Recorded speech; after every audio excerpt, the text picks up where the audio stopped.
दोस्तों नमस्कार। SSC GD constable भर्ती परीक्षा 2023 24 जनवरी फोर्थ शिफ्ट का आज का पेपर खत्म हो चुका है। तो चलिए देखते हैं कौन कौन से क्वेश्चन आपके आज पूछे गए हैं लास्ट की पारी में। तो दोस्तों यहां पे देखिए, आपका एग्जाम नहीं हुआ तो आपका एग्जाम किस तारीख को है और कहां है, कमेंट करके जरूर से बताएं। तो पहला क्वेश्चन, सबसे छोटा वेद कौन सा है? तो दोस्तों सबसे छोटा वेद कौन सा है? उत्तर आएगा सामवेद। सामवेद चारों वेदों में आकार की दृष्टि से सबसे छोटा है। और सबसे प्राचीन वेद कौन सा है? अगर आगे कभी आने वाली शिफ्ट में पूछा जाए तो सबसे प्राचीन वेद है ऋग्वेद। ठीक है, महर्षि वेदव्यास जी द्वारा वेदों को लिखा गया है, लेकिन वेदव्यास जी द्वारा वेदों को केवल लिपिबद्ध किया गया है। ठीक है, तो दोस्तों यहां पे देखिए सबसे प्राचीन वेद है, पहले पूछा भी जा चुका है एक शिफ्ट में ऋग्वेद, और आज पूछा गया है सबसे छोटा वेद सामवेद।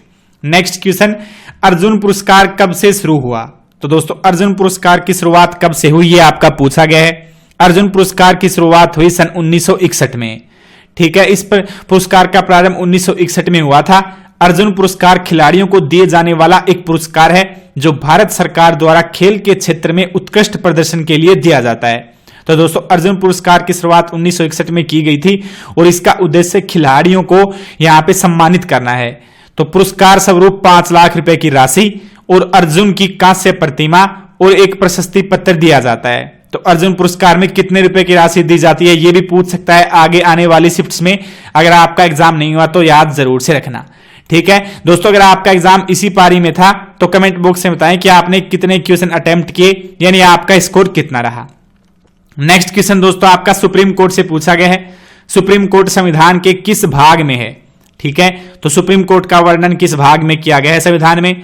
तो संविधान के भाग 5 में अनुच्छेद 124 से 127 भारत के सर्वोच्च न्यायालय यानी सुप्रीम कोर्ट की स्वतंत्रता, अधिकार, प्रक्रियाओं और सर्वोच्च न्यायालय के अन्य पहलुओं से संबंधित है।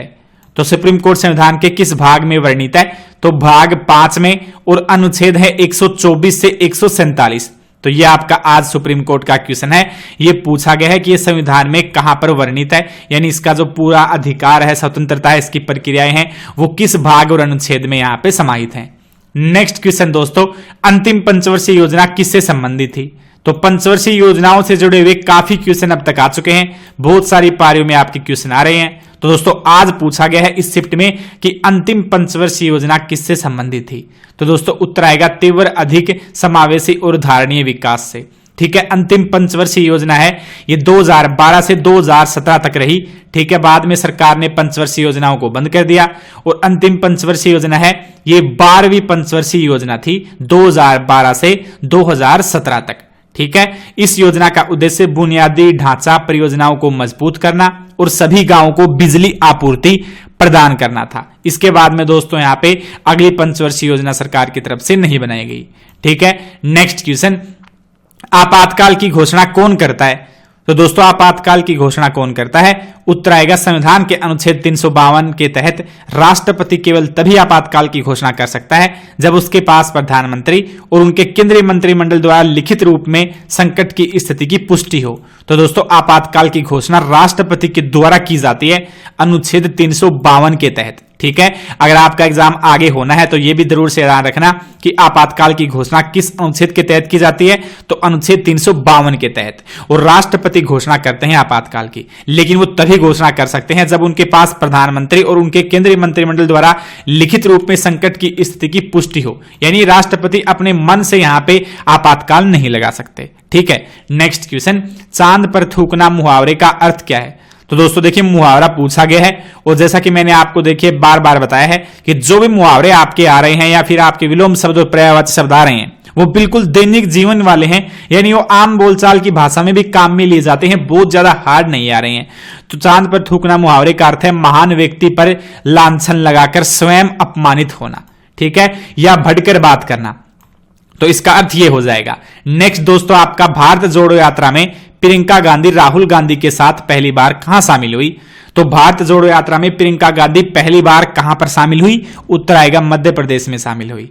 ठीक है, भारत जोड़ो यात्रा भारतीय राष्ट्रीय कांग्रेस द्वारा शुरू किया गया एक जन आंदोलन है। भारत जोड़ो यात्रा 7 सितंबर 2022 को कन्याकुमारी से शुरू हुई। यह 3570 किलोमीटर लंबी 150 दिवसीय नॉन स्टॉप पद यात्रा होगी जो देश भर के 12 राज्यों और 2 केंद्र शासित प्रदेशों को कवर करेगी। ठीक है, तो भारत जोड़ो यात्रा में सबसे पहले प्रियंका गांधी मध्य प्रदेश में शामिल हुई। और दोस्तों अगर आगे ये पूछता है कि भारत जोड़ो यात्रा की शुरुआत कब और कहां से हुई, तो इसकी शुरुआत 7 सितंबर 2022 से हुई। कहां से हुई, तो इसकी शुरुआत हुई कन्याकुमारी से। ठीक है, इसमें 3500 किलोमीटर लंबी ये यात्रा है जिसमें 150 दिन का समय लगने वाला है, जो 12 राज्यों और 2 केंद्र शासित प्रदेशों को शामिल करेगी, यानी इनके अंदर से होकर जाएगी। ठीक है दोस्तों, अगला ऊंची दुकान फीके पकवान मुहावरे का अर्थ यहां पे क्या होता है, तो ऊंची दुकान फीके पकवान मुहावरे का अर्थ होगा गुणवान वस्तु न होना या केवल दिखावटी वस्तु ही होना।